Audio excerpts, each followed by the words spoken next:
Everybody, and welcome to another week's edition of the WrestleWatch podcast. I'm Ryan.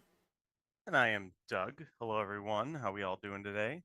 Mostly okay. It's very cold outside here in Baltimore, so I'm happy to be indoors.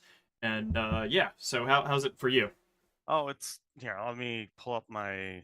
Let me see what the weather is right now. I'm not even gonna step outside because I don't want to. It is currently 7 degrees Fahrenheit, and it feels like -9. Hmm, So not great. And tomorrow is going to be even worse.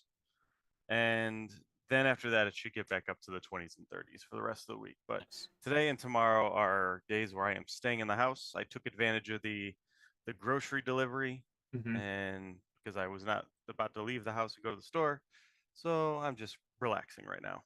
Nice. I started watching Severance. I got around to that Oh, show. good. That's a really good show. Yeah, I I just really finished enjoyed that. the first season, started the first episode of season 2, but I'm pausing it because we Oh, need to talk about the news of wrestling. oh well, they release that show weekly anyway, so you're fully caught up anyway. Oh, well, not yet. I still need to finish this first episode. But yes, Yes. it's very good though. Yeah, it and it's been, as you were saying, it's been a busy week for wrestling. Yes. Yes. We had some things that we already were going to talk about that suddenly have even more meaning. Given the shows from yesterday, there was a GCW show and a TNA show that both had a bunch of buzz around what happened at the shows, and things that are related to what we do here at WrestleWatch. Yes, absolutely. So the first thing I just want to do is kind of give everyone an overview of the WrestleWatch podcast if you are not familiar with it. So this is the only weekly podcast where we discuss free agency, contract negotiations, and the overall landscape of talent and management dynamics in the world of professional wrestling. You can follow us on the WrestleWatch YouTube channel where we stream the show live every week, or find us on your podcast catcher of choice. You can follow us on Blue Sky and X where we post updates, including our meticulously curated WrestleWatch tier list, and on Substack for long form articles where we analyze the likelihood of talents leaving, joining, and of course, jumping between various wrestling promotions, with a special focus on WWE, AEW, New Japan, and Stardom. Hmm.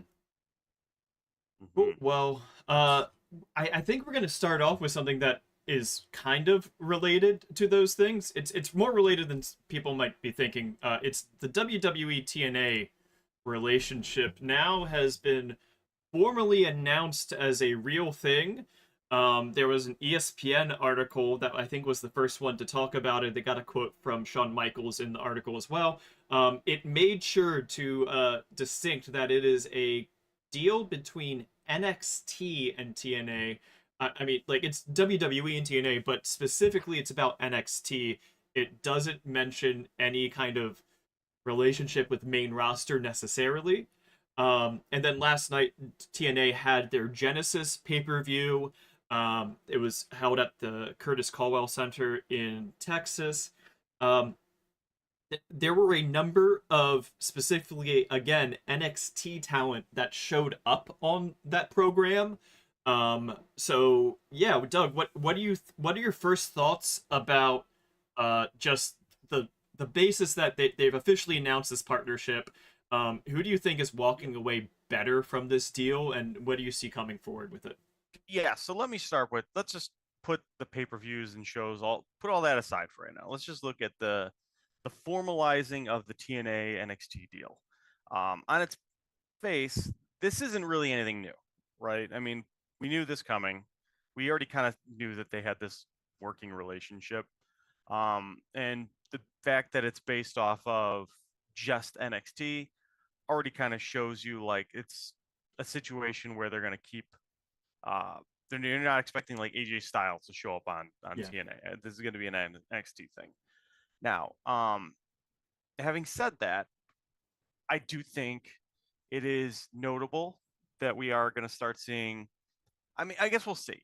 Because here's what I think we're gonna know this week. Because I think the big thing that a lot of people are maybe skipping with this is that we're suddenly seeing a lot of the grifters, if you will, Hmm. talk about this idea. Oh, maybe NXT or TNA is the next number two or the new number two. Yeah. You hear that a lot, even though that's really kind of anyone who follows like any metric, literally any metric, it's like it's not even close. Like Yeah. if I had to sit there and really think about it, like is if we're talking globally, I don't even know if TNA. Okay, where would you say TNA is globally? Like as a rank of like the largest promotions? As a rank of largest promotions in the entire world, Yeah, like a globe, like because I think it's fair to I'd say that say WWE is number one and AEW is number two. I think it's fair to say AEW at this point is the number two largest global promotion. Is that yeah, yeah. am I I think going that's on no. a I think limb here? that's fair. Yeah. So I would say that as it stands right now, essentially a WWE is on a tier of its own, right? Yes. Then there is a tier for AEW beneath WWE as far as bigness globally, and then at least one tier down from there would be, I would say, New Japan. Yeah, and it's not, and the Uh, gap between AEW and New Japan is obviously not as big as the gap between WWE and AEW. yeah, it's not as big. However, um, I think that in recent years, it's interesting because I think we talked about this a few days ago on our server. You and I did about that. I find that yes, right before the pandemic, when New Japan was doing all the shows in the US that they were doing kind of full tours in the US. And they were doing venues that AEW now does, and with talent that a lot of them have either they've left for AEW or WWE by this point, that were on those tours in 2018 and 2019. Um, Now they're doing more shows in the US that post pandemic than they had like when the pandemic started to today. They've increased their number of shows in the US. They're getting higher attendance for those shows in the US than they had been uh right post pandemic. They're um quarter, they're but basically quarterly or 4 or 5 a year now, yeah, when before it used to maybe like one or two. yeah, so like I think that like the only difference is that they're not doing those touring shows that they had been doing beforehand when they did like the Road 2 kind of shows, and the G1 like did one or two G1 like actual like tournament shows in the US, and they did the MSG show. Those Hmm. kind of have been like replaced by AEW exists. Yes, I So think that's fair. if you get rid of all the touring shows, what you have left is now they're doing more pay-per-view shows in the US than they had before the pandemic. Um, so I think that New Japan, though, their sway in the US and in the UK also, where they do some shows, is not as big as AEW's sway in Japan or the UK is. So that's why I think that there is a gap between AEW and New Japan. But the point being still is that TNA is below New Japan still, because Absolutely. they're doing even smaller venues than New Japan does in the UK, which you would think that there would be a bigger hurdle for New Japan getting to the UK because it's on the exact opposite side of the world from them, so the time zones are very freaky. Also, like English language, like buttressing for a UK audience for TNA. But yeah, I would say that New Japan is bigger than TNA. If there is there anything in between there, I'm not sure, but yeah, Oh, and I would say, okay, well, let's go a little bit further because here's the other thing. Um, especially when you look at ticket sales, yeah, like TNA will do like the TV taping, and then they'll do their pay-per-views. yeah, If I were to, and they're not getting any money from TV. They don't get anything because they're correct, yeah, they're a company owned by Anthem. yeah. So that's out the window. So it's really just ticket sales, pay-per-views, and like merch. That's like their entire business. Am I wrong there? No, right now it's essentially about the ticket sales, and the ticket sales for those weeklies is not when they're not weekly programming either. They do like scheduling blocks. Those aren't the best attended when you compare it to last night in Texas. They did pretty well. I think that it's coming out that it's a couple thousand, and I'm not sure exactly where the estimate got down to. Because it's kind of hard because they sold GA for all of the permanent bowl seats in that arena. Um, it's a one tier arena also. So, but TNA previously has done like in the I think Slammiversary last year they've reported that they did 4,000 tickets, but all these weekly kind of tapings they do at best get 1,000 at best. Right. And then if you look at like they're now I think on I can't remember what channel they're on in Canada because they're not doing the channel that's owned by Anthem for Canada, I believe. Um, but the ratings for Impact is like so mind you that this is Canadian numbers. It's 19,000 viewers. Um, where when you compare it to UFC does 25,000 in Canada. Um, so and But Dynamite does like 89,000 in right, Canada. it's almost like So it's like it's close to a tenfold difference between AEW and TNA is the point. within Canada even, yeah. Yeah. And I would imagine in the US it's not that different because I think that on Access it's been like what, maybe 100,000 if they're lucky. It feels like it's lower than that. Yeah, and I think that their business model with viewership is more based off of people trying to sign up for the TNA Plus or paying for the pay-per-views than it is based off of hoping that people are subscribed to the channel that is the channel they're on, which is it's a very niche channel to get on a cable package. Yeah. Okay, and I guess that's my point. Though so they don't have any TV money. It's all based off subscriptions, Mhm. pay-per-views, merch, and ticket sales. If you I would argue, and I'm sitting here thinking about it, it's like I would say in all of those areas, Stardom probably has TNA beat too. Mhm. Stardom might. I think Noah might also, for that matter. Yep. Noah's DD, been doing pretty DD, well at their big shows, you know. DDT May, Dragon Gate May. Uh, Possibly DDT. I'm not so sure about Dragon Day. There was some data about like what the Japanese promotions are doing recently. Like I would say that even domestically in the US, that TNA just like if you just compare the hard numbers of how many tickets they sell, they would be around the same level as Noah, I think. Yep. Yeah. And I think that I don't think TNA is that far ahead of like someone like MLW even. Like MLW sells decent decently when they go places, to be completely honest. Um, as far as ticket sales. So it's not like there's a huge gap that people are going to be completely. I wouldn't be surprised if they're that far apart. But I think that this whole so going back, so we're not getting too far off on a tangent.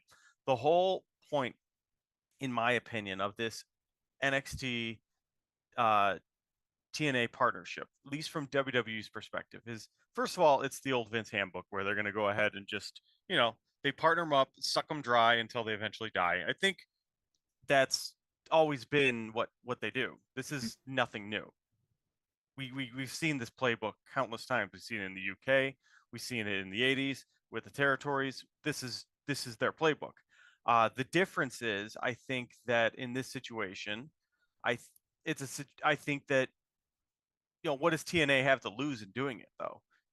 I mean, I think that there may be a situation now where since AEW exists, WWE has an interest in keeping TNA alive because they are painting this narrative that TNA is closer to AEW than AEW is to WWE. And I don't even know if I necessarily buy that, but I think it's smart on WWE's part to have TNA exist so that they can keep trying to compare AEW to them because that makes AEW look smaller. Yeah, I would say that I think the easiest way is to look at the weekly attendance and the pay-per-view attendance to see kind of what the gap is between these promotions. WWE, other than their big four shows, or yeah, big five, whatever, however they want to call it these days, the shows that they keep in the US and put in stadiums. Because every other pay-per-view now for WWE is essentially all international. So if you subtract those arena shows, WWE has been consistently getting 10 to 15,000 person attendances for all their shows, including pay-per-views. Um, Yes. AEW does that for pay-per-view around 10,000. Like they'll do like 6 to 10,000, but and then their weeklies do what, like I think 3,000 is their average right now. Um, on a yearly, which puts them as like their weeklies are doing a third as well as WWE's weeklies are doing, but their pay per views are doing around what WWE's weeklies are doing. And then you look at NXT and TNA, and those two do around the number that AEW does for their weekly TV is around what they do for their pay-per-views. So you see that there's a step-by-step gradation to this pattern. And the thing that I'm worried about with TNA, the thing that I think might be the kind of the most worrisome thing that I would say about it is not necessarily like NXT, I mean, excuse me, WWE is going to just bleed them dry of talent. I think that it's that TNA is having a partnership specifically with the developmental territory, and it was called developmental in the ESPN article even. Um, Yeah. and they're being seen as like we're going to exchange talent down to TNA that needs some extra time. Now, mind you, on this TNA Genesis show, we saw Fraxium show up, we saw Cora Jade show up. Those are far bigger names within NXT that have been going to TNA before now. Before now, it was like your Tatum Paxley's and people that are a little bit lower on the card within NXT proper were going to TNA.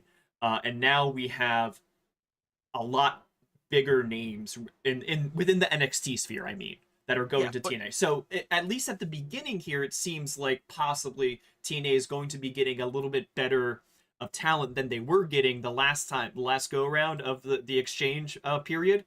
But the thing is that I think with time, it'll kind of become just like the same people that were going over before that were needing time. TNA is going to have been positioned as a brand below NXT, where before it seemed like they were being positioned as a brand equal to NXT. Well, and that's why they're trying to compare them to AEW, though. They're trying to diminish TNA Yeah. and kind of make TNA look small fry and use that to also compare their competition to them so that they look small fry. Yeah. It makes sense to me in that regard. But also this isn't much different from Evolve and what they were doing like late stage Evolve, where they were sending NXT people to Evolve. Yeah. That was very common as well. So I think, and yeah, I think ultimately what I want to see, and I think that TNA, why, okay, because then once again, why is TNA doing this, right? Like that's the big question, because we talked about why WWE would do this. Yeah. So why would TNA do this? And I have a couple thoughts. Okay. So first of all, I think that TNA knows they're going to lose some of these people regardless. They're going to lose Jordan Grace. They're probably going to lose Joe Hendry, maybe. Yeah. Like they're gonna lose them to WWE. It's like they've essentially become a pipeline. Yeah. The question though is TNA going to benefit from having this connection, this formalized connection to WWE? Historically, I'd say no, they won't, because whenever we see like Evolve didn't suddenly get a giant jump. They may have had a little boost at the start, but eventually they just kind of died. Yeah. So, and granted, part of that was COVID too, but I want to see. Oh, and we'll find out this week too, because I'm sure we're going to get numbers of the TNA ratings. If there's no jump at all for what is it? Fraxium is having a match on TNA this week. Yeah, they're going to be at the taping that's happening in San Antonio. It's supposedly a live show, even with the Rascals, which is I would say that is a high level booking for both from both promotions perspectives. If you're looking at either the perspective of NXT or TNA, those are the kind of talent that are high on the card for both promotions. Yeah. Okay. So here's the thing. First of all, that's a live show, which they for a TV taping, which is never done with TNA. Yeah. Like they always just tape stuff in advance. It's very, very rare that they're going to go live for a weekly TV. So that's one thing. And they're going to have NXT talent on it. So a lot of reasons why this show should pop a number, right? It should pop a number, but like the thing is that, of course, as has become the issue with tracking AEW viewership, it's hard to track TNA now that so many people are using TNA Plus to watch it rather than finding out where access is. Right. Well, we'll have some metrics. We'll also be able to see like over weeks, like okay, is there a jump in ticket sales and things like we're gonna see pretty soon. Like, is this actually gonna have an impact? Yeah. But if we do get any indication on viewership, even if it's not, not going to be perfect, and we see that there wasn't any jump for this 1 week where there absolutely should be some impact. If there's nothing this week, TNA is getting nothing from this. Yeah, I think that what they're looking for, at least right now, is that last year they didn't have a significant jump in the ticket sales after the NXT crossover started. I think that they're hoping that now NXT is sending better talent like Fraxium, who I think many people call the tag team of the year. And I don't think that they're wrong to call Fraxium the tag team of the year for 2024. No, So TNA getting them to appear on one of the shows is really good for TNA, and it's a level above any talent that NXT had ever sent to them before now. So I think that it's more likely in the short term that it can help them. The problem is hoping that it happens in the long term, because they still have that UBS show coming up in June or July, Slammiversary, which is not selling hot for being in an arena as big as that is. I think right now they're only on track for maybe 3,000 tickets to sell by Showtime, which is not a lot. And also not for that venue, not for that building. and also the San Antonio show, if I'm not mistaken, and feels is in the chat right now. Luke, you can fact check me on this. I believe that the San Antonio show is very overpriced. Like hundreds of dollars for tickets. It's a rather small facility that they're doing the show at, but I'd be worried if TNA prices themselves out of people going to the shows. Whereas last night it was $25 GA ticket, so it's not shocking to me that like, and also it's being mentioned like yeah, Cora Jade came out. It seems like it's gonna have a feud with Rosemary or possibly with Masha Slamovich actually, because Masha won that the title match. But I think that the crowd was much more happy to see Cora Jade than they were to watch that match, which I think is another possible thing for TNA to be worried about, is if the NXT people are the reason why people are watching your thing, and if you're not getting a lot of money out of that, then I don't know. And it turns out Luke looked at the ticket prices wrong initially. The minimum currently to get in is $50 for the San Antonio TNA show, which feels high for TNA. Well, and here's the other thing that when I think about the just the how they're doing it now, it is different than a year ago when people were like, "Oh, Jordan Grace is in the Royal Rumble, so that's going to help TNA." That didn't help TNA. Yeah, did it? No. So we said it's like they would need to do it the other way, where WWE stars are going on TNA to help. So they are doing that. So that's why I am kind of interested to see like how this goes. Mm-hmm. Yeah, I'm interested in seeing where it goes as well. I think that it's going to. I think that Yeah. the history tells us it's not gonna like do anything. yeah, and I think that the proof is going to be found out in months from now, not immediately from now. And the UBS show is in July. Yeah. So they have some time to get ticket sales happening. I just think that they need to be careful thinking that NXT is going to, save the ticket sales for shows like that, because NXT can't even sell that many tickets on their own. Mm-hmm. So we'll see what happens with this. I think that this is a good jumping off point, though, to transition to our next topic. I think so. The next one that we're going to talk about briefly is Rey Fenix. Actually, no. There is one more thing we should probably talk about. Okay. Should we? Sorry, my Alexa went off. Should we talk about PCO? Oh, yeah, that was interesting as well. Yeah, so PCO was on the GCW show at Hammerstein last night. Not on the TNA show, despite him being the digital media champion for TNA. His contract expired at the end of 2024. He was working without a contract for TNA. He alleges that he has not been paid by TNA in a while, and so at the GCW show, he tells JCW's creative people, hey, I'm gonna have a mic and I need to do something for an angle for TNA, and they're like, okay, yeah, sure, yeah, partners, yay, you do your thing, yay, we're GCW, we don't care about anything, just do what you want in the ring. He gets the mic, he gets a sledgehammer out, and he uses the sledgehammer to break the digital media belt. At which point he starts cutting a real shoot promo about how TNA is so bad. And they cut off his mic, they cut the feed, they switched to some promo video for the next match. So what are your thoughts about all of that with PCO doing all of that? Do you think that it's a good sign that he, along with so many other people, are like Rhino, for example, was offered lower money and decided not to resign. Josh Alexander and Jordan Grace are both leaving at the end of their contracts. What do you make of all of this? I think it's just a sign that TNA is having a shift, and I think it is part of this, obviously, this NXT partnership.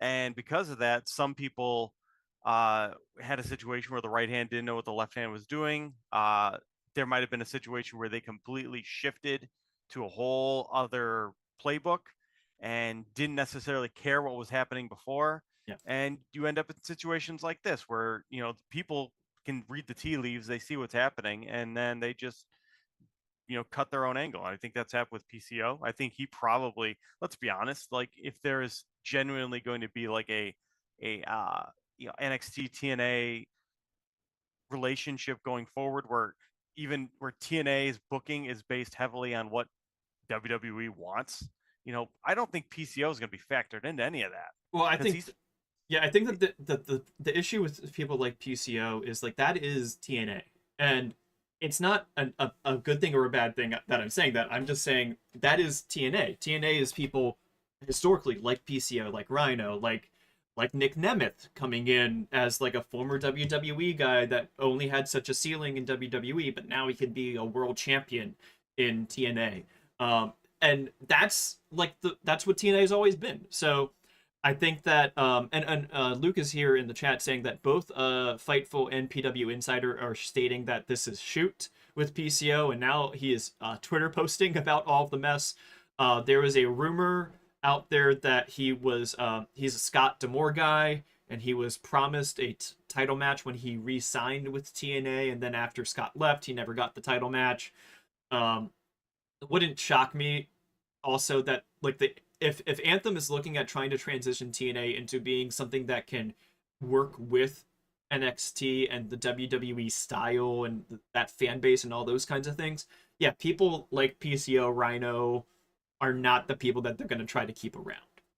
You no, know, exactly. And um, Scott D'Amore has been just an interesting character to follow through this whole thing. He's been backstage at WWE, he's been backstage at AEW. He's running his own promotion in Canada. That's a sort of TNA offshoot since he left, and we're still seeing the residual. This guy just has his influence everywhere. It's crazy. yeah, and so yeah, I think that it's going to be interesting to see what happens with the talent that are the traditional like mold of TNA with this relationship. I don't think that these are going to be the guys that are going to they weren't going to show up on NXT anyway. But something that I noted last night with the Rosemary versus Masha Slamovich match, which was like I think it's called like a Clockwork Orange death match thing. It's some Abyss like gimmick match. Um, is that the crowd just was kind of dead for the match, and they popped really loud for Cora Jade coming out after the match. So I think that they got a lot of people to come to the show for $25 that are WWE fans just to see what it was about. And that match was not something that those fans are into, you know? Like I Yeah. cannot see a WWE like I understand that there are fans that are into that. Am I into that? Not necessarily, but that's not because like I don't like hardcore matches or anything like that. I understand who TNA is for.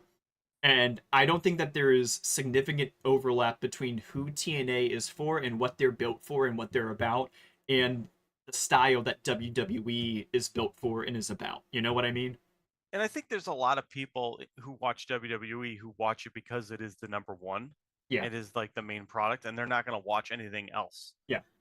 Whereas if you take like someone like AEW, which is clearly not like the leading, promotion, I think it's a lot easier to convince people to watch other stuff if they're AEW fans. And Yes. even in that situation, I think it's very minimal you're going to see people willing to do that Well, because yeah. I don't think New Japan has, seen a lot of crossover, maybe a little bit, but not a lot. I think you're going to see even less from WWE fans.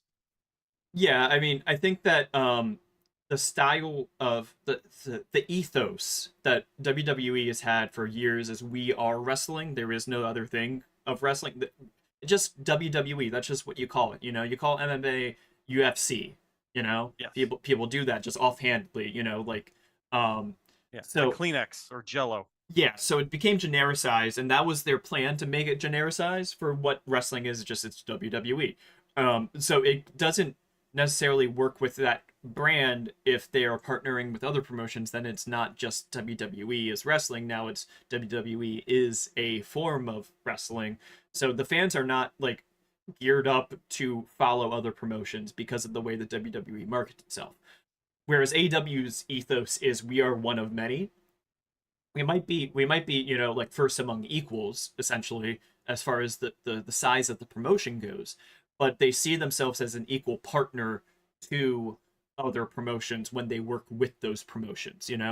it's not Hmm. like it's not like they're look at NJPW or CMLL as like little brothers. They look at them as equals even if they are bigger than them, if that makes sense. It does. So I think the fans for AEW are much more like primed for watching other promotions than a fan of WWE is. Which once again is why this is such an interesting situation.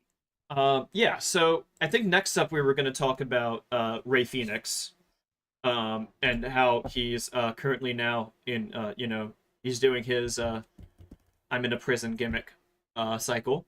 Um, Yes. How original.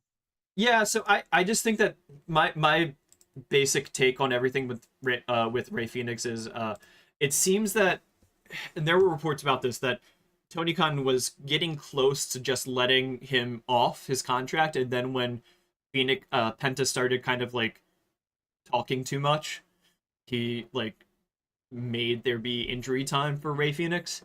Um, I still think that it's possible that he'll let him off his contract early, but I think that they just need to like keep quieter if they Yeah, I want that think to if he happen. wanted, I think by doing this, it's making it less likely it's going to happen Yeah, because he's not going to put. I don't think the last thing Tony Khan needs to do is to continue this idea that the squeaky wheel gets the grease in his company.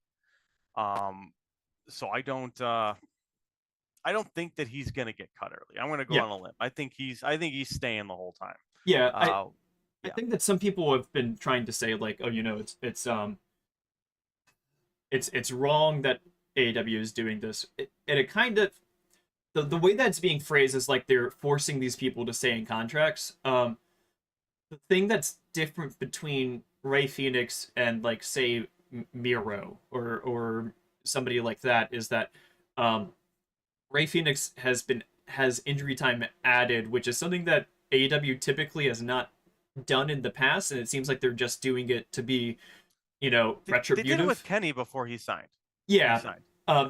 But what they're doing with Ray Phoenix is that they're kind of doing it as retribution, which I'm gonna if that's just the sole part of the discussion, if it's just about is it right for AEW to add injury time for Ray Phoenix, I would say I don't think it's good practice by any business, but if you're going to work in the same way that WWE works and by their rules, then it is fair game. Um, I don't think that it's the same thing. I don't think that it's an equal situation to other people that are still under contract for AEW that they're just not using. They're just not using them. Like every company does that. Um, Yeah. but but Ray Phoenix is a very specific situation, so I would tend to tell people to not try to compare it to like Ricky Stark situation. But I'll say this though. I mean, and obviously we had the former Baron Corbin Hmm. weigh in where he was essentially defending it. Hey, you signed the contract, which typically I could buy. Like I do buy the idea that hey, you signed the contract, stick with it. Especially with AEW where they tend to not cut people early. They did do that a couple times though, and I really think that hurt their perception with a lot of people where before they kind of had this higher ground where hey, you sign a contract with us, we're going to honor it no matter what. Yeah. um and then and they didn't for those few people. But so I don't necessarily have a problem with that. I will say this though, with injury time being added, I think there does need to be some type of formalization of that because I don't know how many times we've heard talent give interviews where they're like, oh, I don't really know how that works. Yeah. And I guess it could be a thing where, it's just people not reading their contracts, and maybe it is very clearly laid out how that works. Yeah. But I do think that I think there needs to be something done to like just formalize the situations where an injury extension can happen. How long can it happen? Like, because I do think these ones where it's like people are on injury for a year and a half for like a really nasty injury and it gets a year and a half added. I think sometimes like that's a bit excessive. Yeah. Like extending a contract, an extra 18 months, that's a lot. So that's my one caveat. I do think there needs to be some transparency on them. How about that? Yeah. I agree with pretty much all of that. So, was there anything else you wanted to talk about with the Ray Phoenix situation? No, just I think it's the same thing we've been saying before, that he's obviously wants to leave. And it's going to take a little while. I do think Conan needs to shut up. Yeah. I think he's not helping. Conan, you're not helping. No. Just stop talking.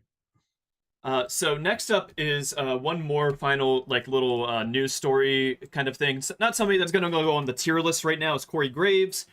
He's been having a little bit of an interesting saga, to say the least. Graves was the lead commentator for SmackDown for most of 2024 before moving to Raw in August when Pat McAfee went on a hiatus to go back to doing the ESPN College Game Day. Upon McAfee's return, WWE attempted to move Graves back to NXT commentary. Graves appeared to criticize the move on Twitter and said he would address the criticism on NXT, and then he did not appear on NXT, and reportedly he was pulled from the show. Graves has been a commentator for WWE since 2014 and has not worked commentary for any other promotion. So I think the first thing to ask you, Doug, is do you think that this is a work or a shoot? So I initially thought it was a work, Yeah. just because of the him. Hey, I'll address this on NXT, but it's quickly looking like it was a shoot situation that he tried to quickly turn into a work, and then WWE, didn't let him do that, and they just said, no, you're off TV. So I do think it looks like he didn't want to go back to NXT. And I think it's notable that like he was like one of the original NXT commentators, because he was, an NXT talent who got, taken off out of the ring because of a number of concussions. He was a concussion protocol situation similar to Nigel McGuinness. But now he's suddenly talking. There's been rumors that he can be cleared now, or is cleared. Yeah.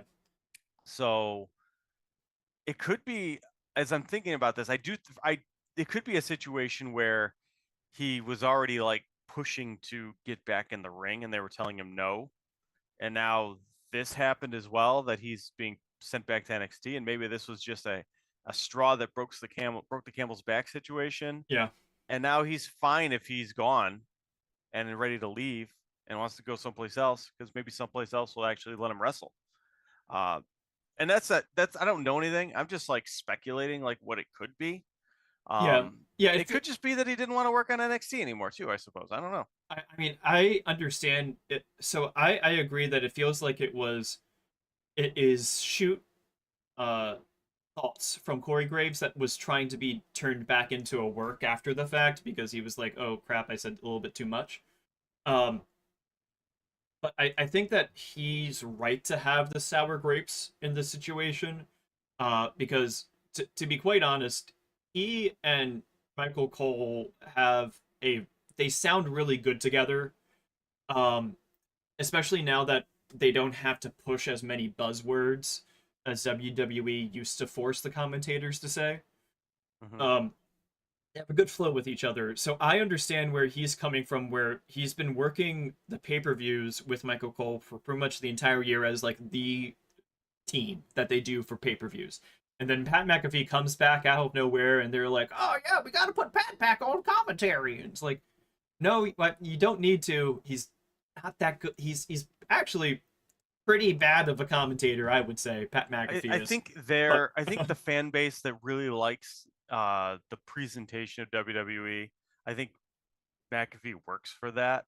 Yeah. But I don't particularly enjoy him. I think he comes off very fake Yeah. and not genuine. Yeah. And I think that's the thing that I hate the most in anything with professional wrestling, when it comes off fake and ungenuine. Yeah. And I think he does. So with Corey Graves, then what I'm saying is that I can understand his where he's coming from, where it's like you're bringing in this part-time guy to replace me when I've been doing all the work and staying here, and as Triple H says, the grind. Um, and it's kind of then alarming, I would say, for his perspective, if like rather than just putting him back on SmackDown and having him as like the star commentator, even though he won't be doing play-by-play, he'll be doing like the color commentary if he did that. But having him as like the focal point, quote unquote, star commentator, and just saying like, no, no, no, we're just gonna throw you back down to NXT. I understand why he's upset in that situation. Um, so I do think that as Luke is pointing out, it is kind of a red flag that they pulled him from the NXT show even after that. As like, yeah, this is not fake. This is his real views about all this. Hmm.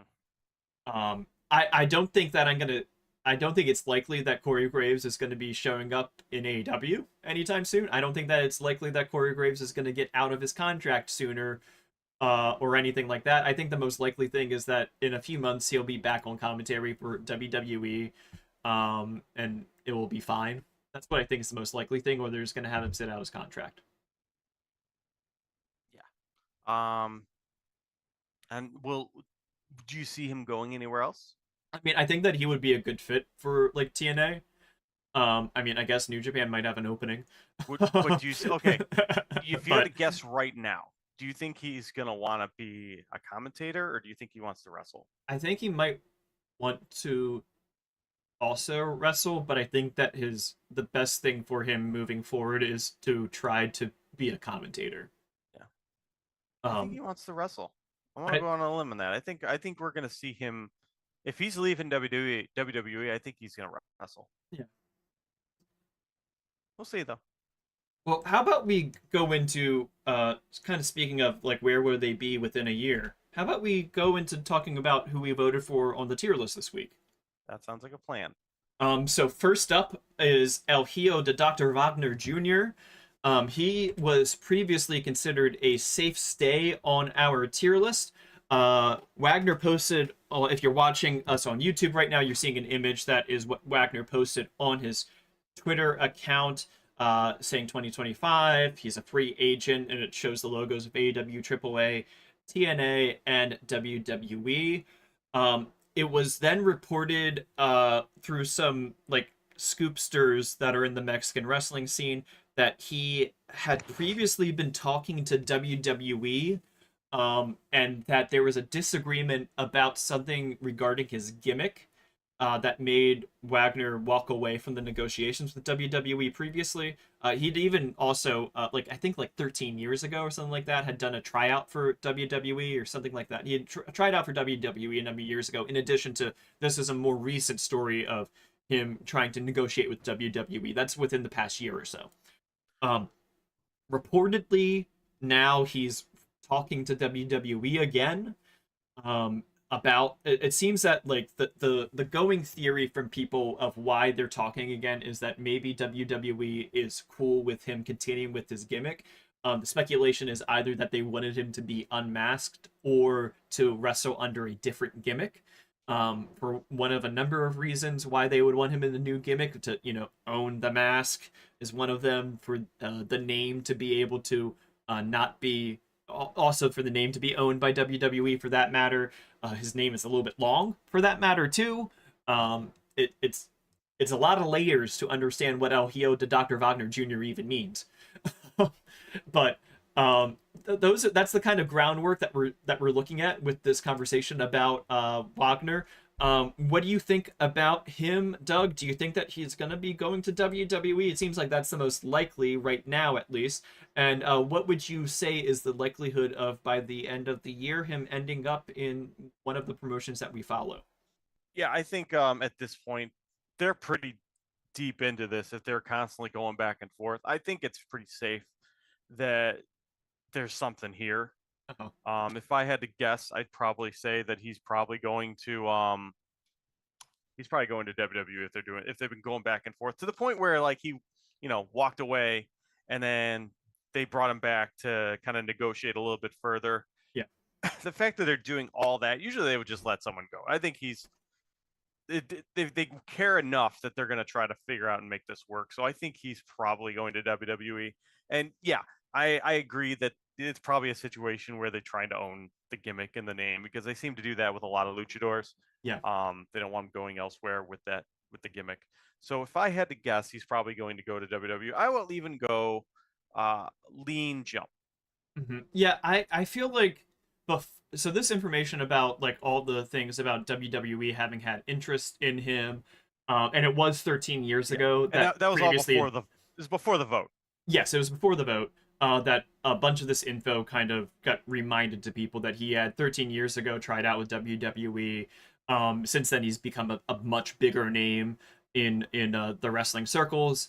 And that also, I would say, within the last year, WWE's view of bringing in people and keeping their gimmicks has changed a lot.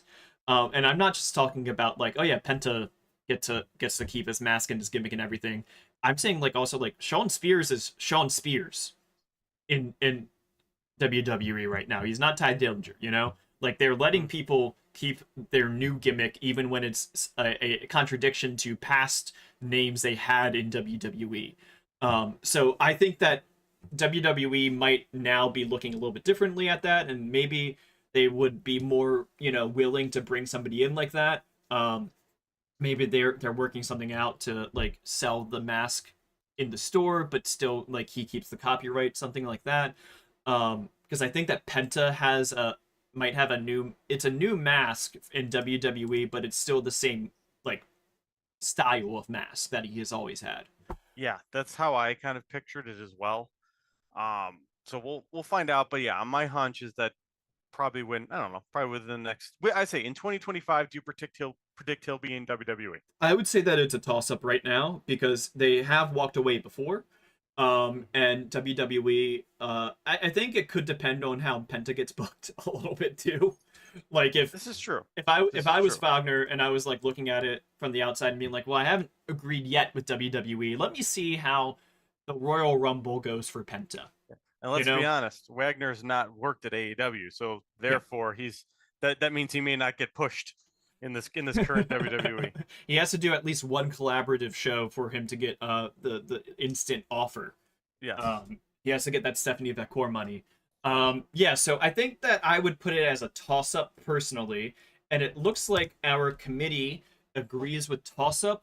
I think it's possible that we could re-look at this in a few days or weeks about like moving him up into the jump side of the tier list like you were feeling. But yeah, I think that right now, for what we know for certain with all this, I think toss-up or even going up to lean jump is the right place for him. All right. So who do we have next? Next up is Megan Bayne. This one's been an interesting saga, as you can see that the last time that we voted on her was a few weeks ago, actually, on December 13th. We dropped her from toss-up to safe stay. But this past week, she re-debuted in AEW as part of a Casino Gauntlet match. According to Fightful, sources close to Bayne allege that she had been a free agent at one point in the last year. Others in AEW claim that she has been signed to AEW the whole time. So going back through her Stardom run, through the GCW run that she was just doing, she appeared on the GCW show last night. The AEW sources are saying she's been signed the entire time. So what do you make of this entire saga? So first of all, I just want to point out that I think it's funny that she showed up on GCW. Well, was last night, right?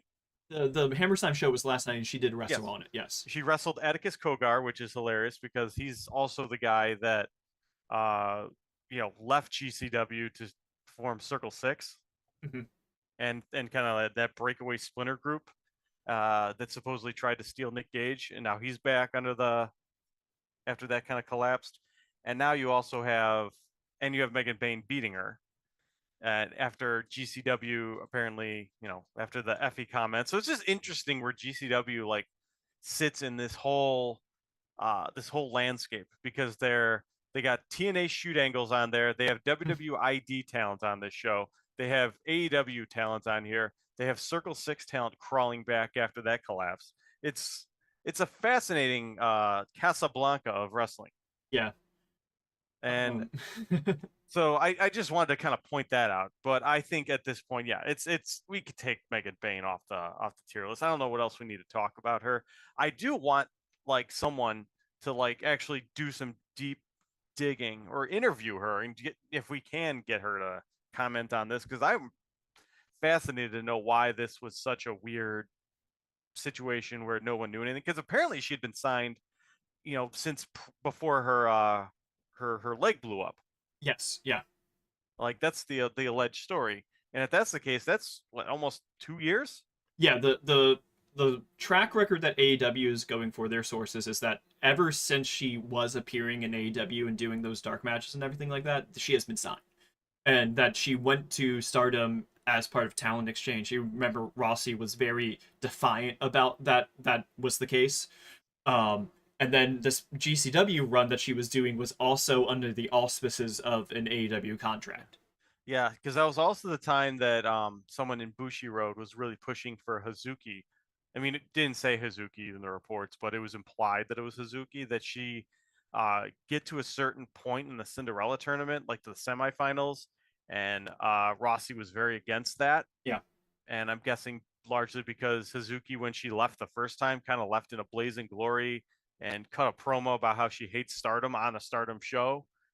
Uh, but she came back once Bushi Road because that would happen prior to before Bushi Road acquired the company. Yeah.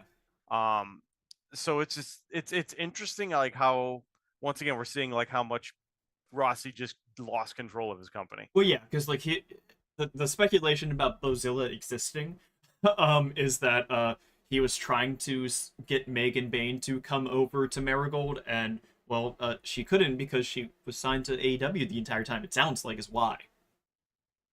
You mean that Rossi tried to get someone to go to Marigold and they didn't go? We're gonna talk more about that later in this podcast, even. Okay. Uh, so last up for this one is Viva Van. She has been considered a safe jump for just a week now. We voted on her and talked about her last week even. So at the New Japan Battle in the Valley show, she was billed as New Japan Wrestling Academy. And on commentary, Walker Stewart called her the newest signing by AEW. Still, no outlets have reported on where she is signed. She still doesn't have a graphic either. I think that she's on a very, very low tier deal with AEW, and that's why nobody's talking about it. I I think that that's all it is, you know? Yeah. Like Well, yeah. nobody was talking about Megan Bayne because there was so much contradiction from two camps, and I think that's possible that like Megan was trying to keep it like the air of like, oh yeah, I'm free agent, you never know where you're gonna see me or anything like that. Like people do that all the time. Mm-hmm. Whereas so that's why I think people were like wish-washy on the reporting with Megan Bayne. I don't think that's she wasn't major enough to get reports. It's that people didn't know what was real, you know? Viva Van, it should be pretty straightforward what's going on, right? Like she's not trying to be obfuscating with people, but like no reporters are reporting on it, and it just I think the bizarre. people who are on those like ROH level deals. This is just what it is. Like the Red Velvets. Like she's on the Red Velvet level. I mean, I suppose, but like I just am happy that we are taking her off the tier list and we're considering her a confirmed jump because Yes. I'm just kind of done with the saga of it all, to be No, honest. All Um, right. so Well, this is the tier list as it stands now at January 18th. If we want to run through it, I can run. I'll run through the whole okay. thing because we have another whole section, so I will go Yes. through this. So for safe jump, we only have two in there now. That's Hikuleo and Speedball Mike Bailey. Notable that everyone is asking, when's Speedball going to show up? He's been signed forever. Never hear that about Hikuleo though. Yeah. It's interesting how that happens. I wonder Yeah, where Hikuleo is. I guess no one cares. All right, likely jump. Ray Phoenix, Jordan Grace, Ricky Starks, Malachi Black. I think those all make sense. Lean jump, we have Zilla Fatu, Ninja Mac, and Josh Alexander. Uh, toss-ups are Mina Shirakawa, Beth Phoenix, Michael Oku, Baron Corbin, who I guess we should change his name, right? And To we'll get Tom around to it. Prescott. Yeah. Yeah, Tommy Prescott, Persephone, and then El Hijo del Dare, Dr. Wagner Jr. I mess up that all the time. All right, Lean Stay, Joe Hendry, Alex Windsor, Leon Slater, Samantha Irvin, Indy Hartwell, Tegan Knox, Matt Cardona. Likely Stay, Sami Zayn, Tekla, AJ Styles, Mustafa Ali, Dragon Dia, Kofi Kingston, Xavier Woods, Mayu Iwatani, Danhausen. And Hmm. then for safe stay, we have Sari, Utami Hayashishita, Hook, Street Profits, Kevin Owens, and Shinsuke Nakamura. Nice. So yeah, next up we're gonna go through our awards for this year. I'm gonna say what the award, and the slide gives out who won the award. So we're just gonna talk about what the award is before I put up the slide each time. Um, so our first award is Jump of the Year. This is the biggest, most noteworthy jump of 2024. Doug, who would you have given it to? I'm pretty sure I voted for Osprey. Osprey is the biggest jump. Yeah, I think so. And the reason I say that is just because when you look at who has had the biggest the biggest buzz in AEW in the last year, Mhm. it feels like Osprey. And when I look at again, and he's the only jump that I really feel like has had that buzz. I don't know if there's been a big jump in 2024 for uh, WWE that has been really impactful. I'm trying to think because it wouldn't have been Punk because Punk was the year before. Yeah. So like it really wasn't one, was there? To WWE, Ethan Page, I guess. Ethan Page is possible. I would say Stephanie Vacour, given how the situation happened with Yeah, her, Stephanie Vacour is would have been another a good one. option. Yeah, Um, so I the would have. Yeah, I feel like it's Osprey. I mean, I get Okada because we were talking about just sheer superstar jumping and Mhm. name value recognition and just the it's Okada clearly. I mean, he's Kazuchika Okada. Yeah, our nominees for the award were Jacob Fatu, Kazuchika Okada, Mercedes Monet, Stephanie Vacour, and Will Ospreay. Yeah, And I went Osprey. yeah, I think I voted Osprey and I stand by that. yeah, I think we're gonna have an award for him later on, though, possibly that Hmm. you're gonna look at it and be like, yeah, that makes even more sense. Yeah, Um, of course. so I think that jump of the year, given the fact that Okada was the number one guy in New Japan still, like even if he didn't have the world title at the time, he was the guy for New Japan. So him jumping was pretty major of a story. Yes. And then for the stay of the year, the nominees were Daniel Garcia, Drew McIntyre, Gunther, Mayu Iwatani, MJF, and Seth Rollins. Which ones of those stick out the most for you, Doug? I voted for MJF. Oh yeah. And granted, this is a situation where maybe he didn't. It kind of the opposite of Osprey. I don't think MGF has necessarily been super impactful for his stay, Mhm. but I just think that the the impact of him staying was very big Yeah. in the sense that this is showing to me that even though AEW isn't exactly full of buzz at the moment, it's showing that kind of what we were talking about before, that in a lot of situations money talks, Yeah. and I think that that's part of what it is with MJF. I think that Tony Khan backed up the Brinks truck for him first of all, and I think that we saw a situation where um, he wanted to actually make AEW his little sandbox. Yeah. And 2024, I feel like he took a step back. Like it's not really his sandbox right now. No, but Uh, I think that like when you compare it to some of the nominees that I'm looking at here that seem like a similar story or this similar level on the card. We're talking Drew McIntyre, Iwatani, and Rollins. I think that MJF fits in that milieu of that. Those are all people that, well, except for Iwatani, but we'll get to her.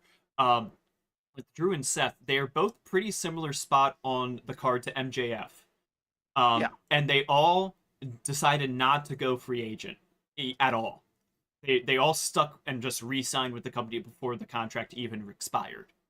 And allegedly all of them But got good money for what they did, and I would argue MGF is different from them though, in the yeah, sense that even though he didn't technically go free agent, like he used his free agency like throughout his entire previous time, where it was the walkout, whether it was you turning into a whole angle, like he's a guy who was using his leverage to make sure he got a yeah. good deal the whole time. I would say that Drew McIntyre did something similar. Yes, Drew did. He absolutely Yeah, did. because his spot on the card now, when you compare it to a year ago, I think that he did the best work of anybody re-signing with their promotion to get himself higher on the card. Yeah, I think I'd agree with that. I think that's why I would say that that is different from say Mayu Iwatani. I mean, from like specifically Seth Rollins. Yeah. So Iwatani is the one that's a little bit different from the rest of them because I see it as a big deal that somebody as high on the card and means so much in Stardom and meant so much to Rossi did not jump to Marigold, and that was kind of like the bellwether of, oh hey, not everybody's going to go to Marigold. This whole thing that Rossi is cooking up is not happening. Yeah, yeah, And and it's yeah. So I think that I think the idea that Mayu Iwatani is the stay of the year, staying at Stardom, I can get that. I get that because it is a pretty it has bigger implications. yeah, like So I totally get that. if she had left Stardom, I think that we would be having a very different conversation right now about the state of Stardom as a Yes. promotion, because I think that that would have been the floodgates opening for people to leave Stardom. Yeah, I agree. So the next up award is it's a little bit nebulous of a concept. It's the Geek of the Year. So the concept with this is who worked against their own self interest the most, essentially. The nominees are Seth Rollins, TNA, Effie, and Chad Gable. Okay, read them one more time. Seth Rollins, TNA, Effie, Chad Gable. Which of those do you think worked against their self interest the most this year? So Effie, I think, might be a little overrated Yeah, in that category. I think that people just like are looking at that one interview where he, talked shit about Tony Khan. yeah. Yeah, it's like I think people are blowing that a little bit out of proportion. Personally, I get it. I really do. Uh, Chad Gable, I don't know. I really don't think he's that much of a geek. I think he's like where he is. Yeah, Um, and then we had Seth, and who's the other one? TNA. Just TNA in general. Yeah, TNA's well, TNA. once again, I think. what is TNA? But once again, it's not like because it's like when I think of like geek, I think of someone who like or an organization or you know some entity that wasted an opportunity to be something better. And I don't know Yeah, that I would necessarily say that with TNA. I think that at the beginning of the year there was so much hype about TNA is relaunching and that they're going in a bold new direction and they're gonna focus more on great wrestling, and they have formalized a partnership with AAA, which I mean like it's AAA, but they've done it. They've formalized this partnership. They have New Japan still. Everything's great with TNA, and then like it just the feeling at the beginning of the year versus where we sit today about TNA is just night and day. Yes. Um, Well, and I think that, so I ultimately I think we need to talk about Seth Rollins then, yeah, right? and he's ultimately the winner of this award. Yeah. Yes. So here's the thing with Seth Rollins, and why he's what we were talking about earlier. When I talk about people like um people like MJF, people like Drew McIntyre, and how they handled their free agency. I would even say how Kevin Owens is kind of doing it right now. Hmm. I mean, we'll see. It's still early to tell with him, but I, cause it, but it, you definitely get the impression that these are people that understand their worth, they understand their value, they understand how to make sure that they're maximizing their contracts for what they want. Yeah. And I don't think Seth Rollins has done a very good job of that. No, And on I don't think so at all. Yeah. and on top of that, I think he's in a situation. I've said it before. Like there's sometimes where I don't necessarily have a problem with people, staying in the company where they're not necessarily going to be pushed as hard or, you know, whatever that may be. But I genuinely think that Seth Rollins would have made more money in AEW, and he would have been in better position on the card. And if he just wants to coast, that's fine. But I'm sorry, that's geek behavior in my opinion. You want to be a geek, you could be a geek. That's fine. But if you want, but you're taking less money to be in a worse situation. You know that I'm sorry, it's geek behavior. I don't know what else to say. Yeah, and that's going to kind of transition us into the next award here is the most underwhelming watch. So this is the person that we expected more out of for this year than what ultimately happened. The nominees were Becky Lynch, Grizzled Young Veterans, Matt Cardona, Mustafa Ali, and Utami Hayashishita. I think that there's really one choice here, in my opinion, and I think that that's Mustafa Ali. Yeah. Here's the thing with Mustafa Ali. It's not like Becky Lynch was building up this buzz to like where's she gonna go. It just existed. Yeah. Like that's just how it was with her. Because like when she left WWE to go do her own thing, people were not um uh she was not like putting out feelers and being like, oh, where am I gonna go? And creating like this story. Mustafa Ali was actively trying to build this up like he was the biggest star, the biggest free agent in all of professional wrestling. And it just went nowhere. Like he ended up like the big he like was on he did a bunch of New Japan shows that he really hyped up his matches with. He had like this angle where he was like this president type figure or this dictator or some government leader of some kind. Yeah. I was at the show where he like came back in Talia Hall in Chicago, Mm-hmm. and he had a massive response. And then I was at the New Japan show in Chicago where he faced Hiromu in a okay match, kind of boring, but it was okay. And then after that, you'd see him do a couple one shots here and there, but just wasn't very interesting. And I couldn't tell you. Okay, if you asked me, gun to my head, to give me a match that he did since the summer, Mm-hmm. I don't think I can name one. Was Hiromu after the summer or before? Hiromu was in April. And yeah, I don't know. Honestly, I think I saw him in a match for Strong also, and I don't even remember who he faced actually. Which is once again hammering the point that he probably is the lock for this award because it's a shame because he's an incredibly talented guy, and it's just for some reason nobody's interested in anything he's doing. Like I was at here's the thing, I was at All Out at Now Arena, yeah, and he was walking around outside like handing out like uh ads for his like campaign, his like kayfabe campaign for president. He's just handing it out to people in line, like walking up and down the line. It's like, come on, what are we doing here? I think you're a little bit better than that. and I wasn't misremembering. He had another match with Hiromu at Capital Collision in DC. It was August 30th. Yeah. So he did that again, and he lost that one. He's been working like all of like I would say like the top tier indies is what he's been doing. Had a match with Leo Rush on another New Japan Strong show, but he's not leaving the U.S. to do these shows either, for that matter. So yeah, I think that the buzz kind of faded with him of going to somewhere major. I don't think that he's in a bad place right now. He's getting a lot of bookings, but the buzz about him getting a long-term contract with a major promotion has kind of died off. Yes, I agree. So the next one has been called a few things in the circle here. Some people call it the Self Geek. Some people call it the High on Your Own Supply. This is the award for the most overinflated ego of 2024. Somebody that may have thought that they were going on to big, great things, and that didn't really happen for them.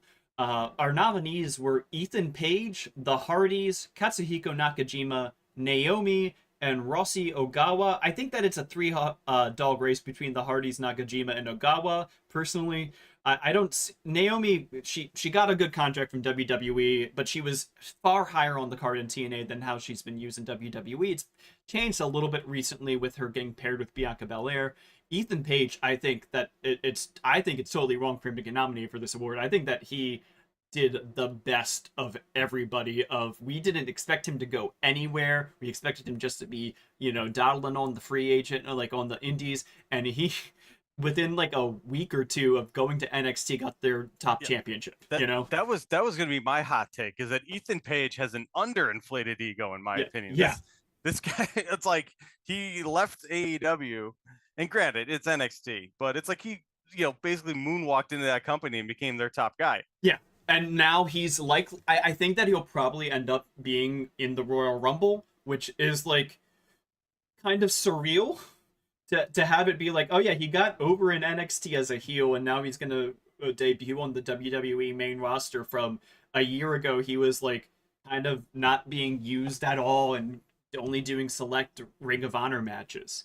Yeah, no, he's that he absolutely is not getting in my vote. Yeah, so I think what we're looking at here is the Hardys, Nakajima, and Rossi. Which one feels the biggest to you? I mean, Rossi obviously is to me feels like the lock. Yeah, But I agree. Here. Let's go through them all real quick. So we got Yeah. Rossi. We already went over Ethan Page. What was the other one? The other three were Naomi, which I kind of went over, where I Yeah. think that like she's gotten back to where she Yeah. was.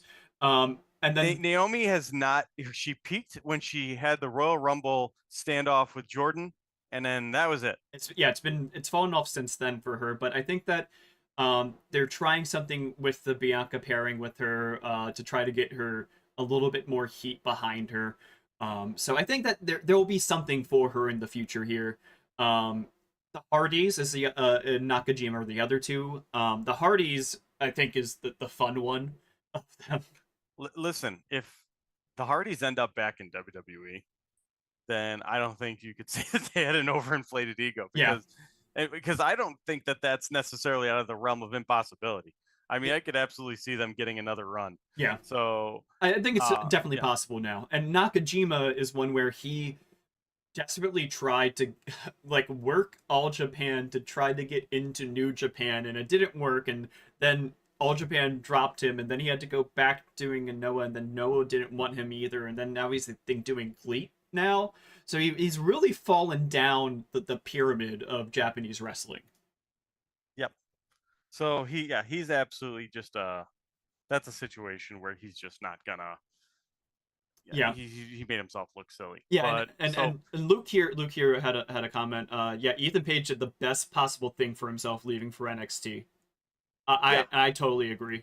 Yeah. Yeah, absolutely. I don't even know what his contract is.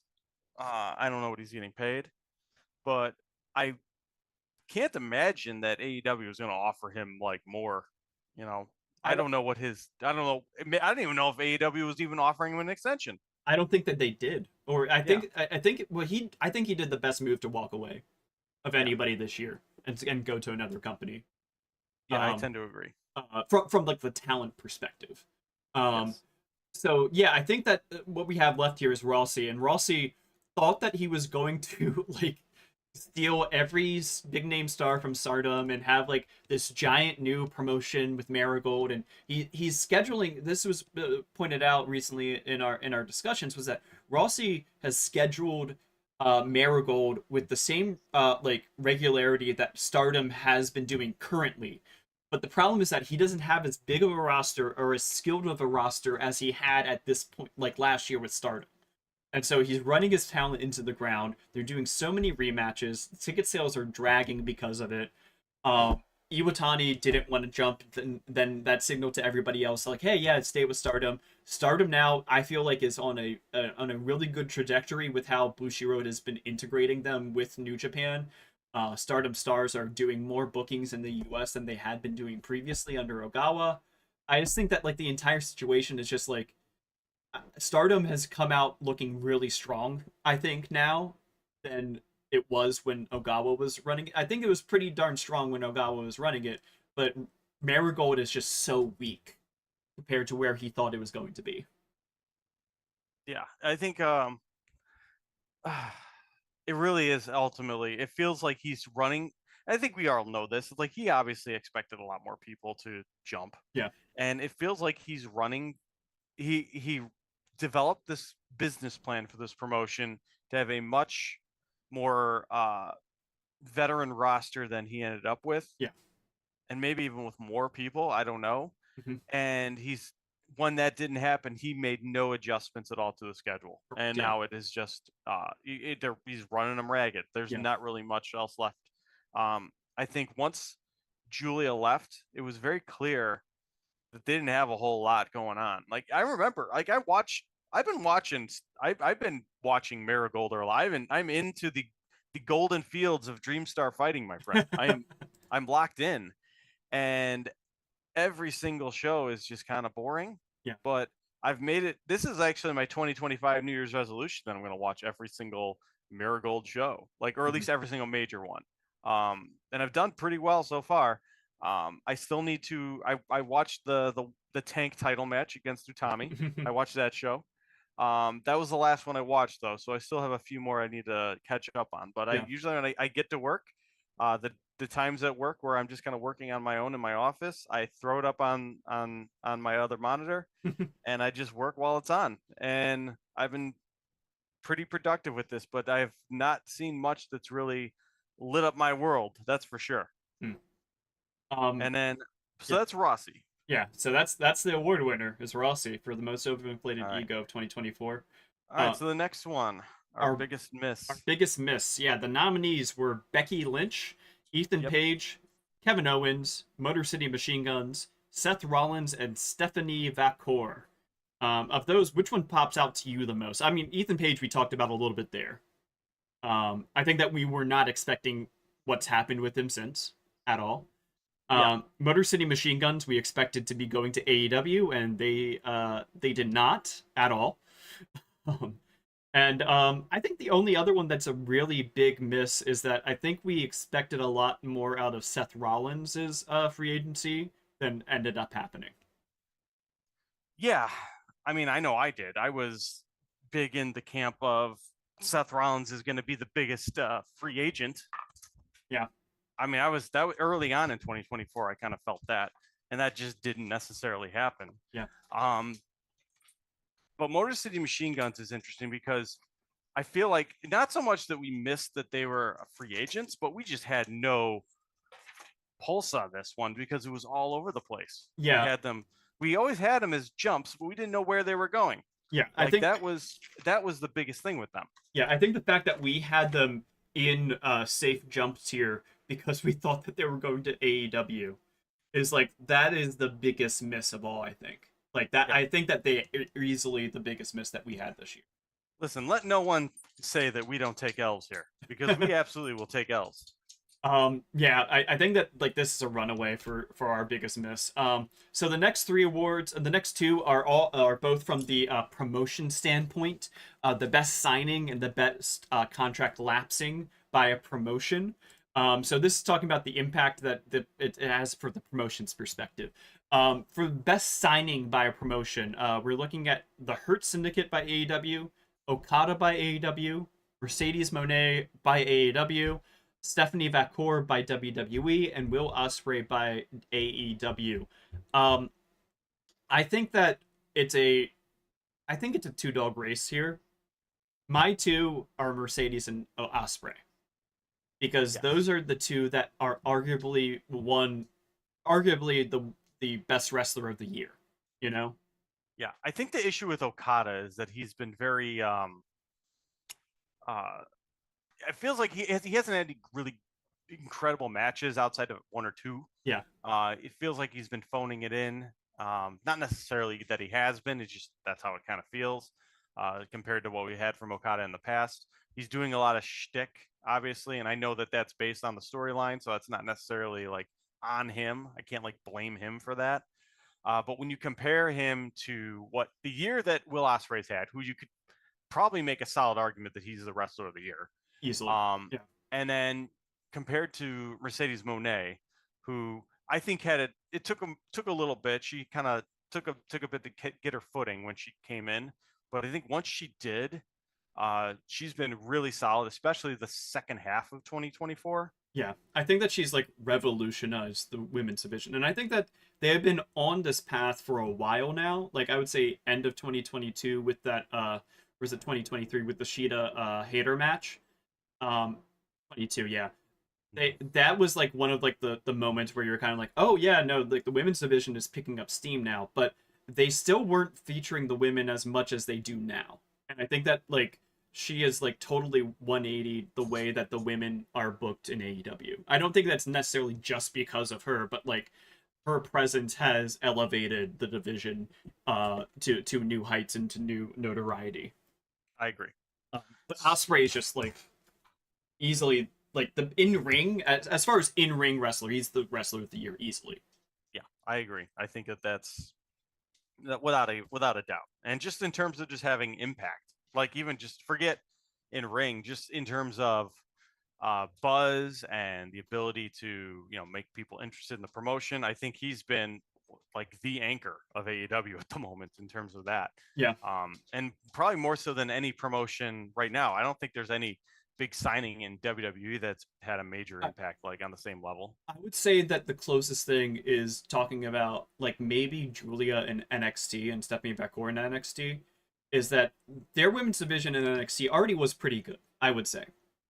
But these two are on just such another level from everybody else that's in NXT that like it is I wouldn't say it's jarring negatively, but it's jarring positively to see the gap and how good those two are. Yeah. And Jacob Fatu, as Luke is pointing out in the chat, is another. I think that he's an honorable mention because like I don't know if WWE was expecting Jacob Fatu to break out as big as he did, and like I think all of us in WrestleWatch knew that he was legit and that he would easily be the best worker in the bloodline once he joined WWE. I just don't think that WWE or the WWE universe were expecting Jacob Fatu to be like the breakout star of WWE this year. Yeah, I know I certainly didn't. I mean, no, I shouldn't say that. I knew he was great. I just didn't know they were going to necessarily let him be as great as he is. Yeah, I don't think that people were expecting him to like be like, oh yeah, the shackles are off, just go have great matches, you know? Yeah. So yeah, I think that like Jacob Fatu is an easy honorable mention for this one, and I wanted to push him for. We had another awards portion of this, which was like all kind of like in ring kind of side of things. He was my breakout star of the year, honestly. Um, so yeah, the next one that we have is our what we think was the best contract lapse decision by a promotion. Um, the nominees are Ricochet by WWE, Matt Riddle by WWE, The Hardys by AEW, Ethan Page by AEW, and The Hurt Syndicate by WWE. I think that Ethan Page and Hurt Syndicate might be misnominations. I don't think that I don't think that the promotion made the best decision by letting go of them. I think that the Hurt Syndicate were just not being used well in WWE, and I don't think that Ethan Page was being like used at all by AEW. Um, but I think the Hardys, Matt Riddle, and Ricochet are the most interesting ones here. Okay. So when we're talking about the best contract lapse, we're talking about someone who let their contract. We're talking about the promotion not resigning them, choosing not to resign, and then that person doing great. No, doing bad. Like essentially, the idea with this award was supposed to be which company made the best decision not resigning this person. Okay. So we're saying that that WWE made a good decision in not resigning him. That's the winner for the award, yeah. I mean, I understand in the sense that he's not doing fantastic in, and maybe this was just the wording on this one is tricky for me because I think maybe when I was voting, I had a different. Well, I don't know. So I get it. Like he wasn't going to go anywhere in WWE the way to do it, and also he didn't necessarily start off that great in AEW too. It took him a minute to catch his footing. And now he's kind of doing pretty well with his this heel turn. Work. Yeah, with his character work now, it's working. But like I can understand this from the perspective of WWE made a good decision by letting him lapse, just because like they weren't using him You know, they weren't using him to what he could do, and he wasn't really high on the card, really speaking. Like there wasn't anything more that they were going to do with him. You know? Yeah. Well, and I think that's the thing that a lot of people, and it's the trouble with when you this thought process too, because when you think about people like, historically, I think the biggest one people like to point to is like, oh, when WCW let Stone Cold walk away, Yeah. and people are like, look what they let go, and it's like, but he wasn't that in WCW, No, he and wasn't. he No. may not have been that in WCW. He probably wouldn't have been that in WCW because they couldn't do that, and it wouldn't have worked. It's a different environment, different presentation. Yeah. So when I think about that with Cody, especially when people say like, "Oh, look at I bet AEW is really regretting letting Cody go," and it's like Cody couldn't have done that in AEW Not because yet. No. no, because it's like the AEW fan base isn't necessarily going to get rah rah behind this all American guy, Yeah. and they wanted him to turn heel, and that would have been the more interesting story. That would have been the correct story, and I stand by that. And he didn't want to do that, so and this like current Cody, if they just kept hammering that and trying to make that happen in AEW, I don't think it would have worked ever. Probably not. I also, So but I think that like initial start of AEW Cody could have been main character. I think so until they turn on him. But hey, they're going to turn on Cody in WWE eventually too, because eventually it'll run its course, I think and they're that already they're kind of gonna. starting. I mean, I think that if the rumored Mania match of him versus John Cena happens, I think that some people are going to be cheering for Cody. Yes, Um, yes. Sorry. So who you got? Ricochet. Who else was on that? Who are the other ones? the other ones that I think were in the direction of what I think the award was meant to be were Matt Riddle and the Hardys. The ones that I think were in the direction of thinking that it was a good decision for the person to leave were Ethan Page and the Hurt Syndicate. Um, Yeah. I just think that there was a misunderstanding about what this I, award I think was. I think so too. I think everyone had like their own thought process of what it was Yeah. supposed to be. Um, So I don't. They will think about this one a little bit more next year. yeah. So the last award that we have is looking forward to next year or this year is who to watch in 2025. The nominees are AJ Styles, Kevin Owens, Mayo Iwatani, Ricky Starks, Sari, and Speedball Mike Bailey. Which ones are bopping out to you that you're gonna most be watching? Let's talk about Kevin Owens Okay. first. Because I am of the understanding from what I've been told that his contract, and I was told this months ago, maybe half a year at this point, that his contract is expiring January 31st. So in 11 days from now. Um, I do not know if he has resigned quietly since then. My gut is he probably has. Having said that, um, he's one that would be very interesting to see try to do something with free agency, because Tony Khan has said publicly before that the last time he resigned that he would have negotiated with Kevin Steen. Yeah. Um, but the implication was he didn't talk to him. Yeah. I Um, don't. I would be really surprised if they haven't at least talked since then. yeah. The current report, and this is straight from the horse's mouth of Kevin Owens. He was doing an interview with Metro UK, and he said that he had months left on his contract in May of 2024, and that gets us to end of January, beginning of February. Yeah. Yeah. So, as in, I believe the Royal Rumble could be his last. Theoretically, it could be his last match. When was that interview? It was in May 2024, so 9 months puts it in So February. that's the thing. It's been very quiet on his part, Um, and yeah, there have been some like people rumoring, that like he's already quietly resigned and stuff like that, but like there's been no reports like just saying like outright he's resigned. I think he has quietly resigned. If I had to put a guess on it, or put my neck out for it, I think he's resigned. I Mhm. really do. Um, but I do think we will have to wait and see. I think that they've set up this storyline with him and Cody as a there was an easy safety valve for the storyline of him leaving. Yes. Um, So But I don't think it. I think they're just playing into the fact that people don't know they're leaving. I yeah, think they're smart enough, especially Cody. He's smart enough to do that. I think it would be hilarious if they ununified the titles again. Oh God. Because it's a ladder match with both the undisputed belt and the winged eagle belt being suspended above the ring. So I like, mean, they what if might. they do They it? might. Yeah. So that's KO's case there. I think that the biggest one that I'm looking at, and this is a little bit hard because the injury is AJ Styles. Because I think that with him, it's a question of could he go back to try to do a farewell tour on at New Japan? Could he try to do a retirement thing with AEW? Could he just retire outright? Could I he think could he make one last contract with WWE?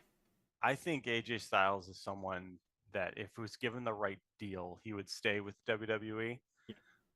But I think that he has a lot of people who would offer him better deals. And I think that he's also in a situation right now where he's kind of, he's been kind of spinning his wheels in WWE for a while.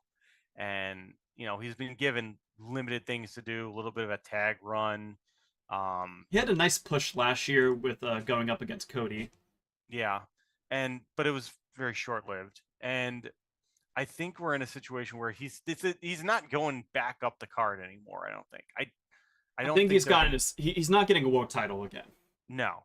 And I the issue why I think he's hard to watch is because you said the injury. Like I don't know how long he's going to be out and how long that's going to add time. Mhm. Like he may be more of a who to watch in 2026 if we're being completely honest. Well, unfortunately, he's won the award, but continue. Yeah. Yeah, but I of course, but I'm just saying that, if I had yes, I think he's probably the one to watch. Mhm. I do think that he probably has a lot of value and he's a smart guy. He's always obviously he's been a smart guy. His whole career he's been bouncing around outside of WWE and made an entire career out of it. He made himself a millionaire before he even walked into WWE. Yeah. Which shows, someone who's willing to take risks. Yeah. And I think that he is someone, if he did go to AEW, there's not a lot of people in WWE that I think would make a major difference. It's like, I Mhm. think Seth Rollins would. I think Kevin Owens would. And I think AJ Styles would, in terms of the people that, are people that are recently or are going to be free agents. Yeah. So yeah, I think that wraps up our awards for this Yeah. year. All right. And I That was think that's essentially the episode too. look at that. Well, this was fun. Yeah. And I'm sure we're gonna have a lot more fallout. Well, I'm gonna make a prediction here. Another Okay. prediction. I predict that within the next month, we're gonna hear something else on Britt Baker. Well, there's been plenty of rumors Yeah. swirling today about her, which Yes. I won't get into too deeply. Exactly. No, I know, but I think we're gonna get a lot more info from one side or the other within the next month, and something big is gonna happen. That's my guess. Yeah. I think that I think some more reputable sources are going to be asking more questions about what's going on with Britt Baker soon. Um, Yeah, it's a lot. It is interesting how, and once again, I'm not saying this is on her or her fault, and it's just her, but it's just interesting how divisive that locker room is or at least around yeah, or at least that, around yeah, certain personalities. yeah, it is, yeah. Yeah. On that note, thank you all for listening to this week's episode of WrestleWatch. You can, of course, follow us on X, Blue Sky, YouTube, and Substack to get more updates and keep on having the notifications for when we are going live each week. Yeah, so I hope that everybody has a good rest of their week. I hope you do have a good day there, Doug.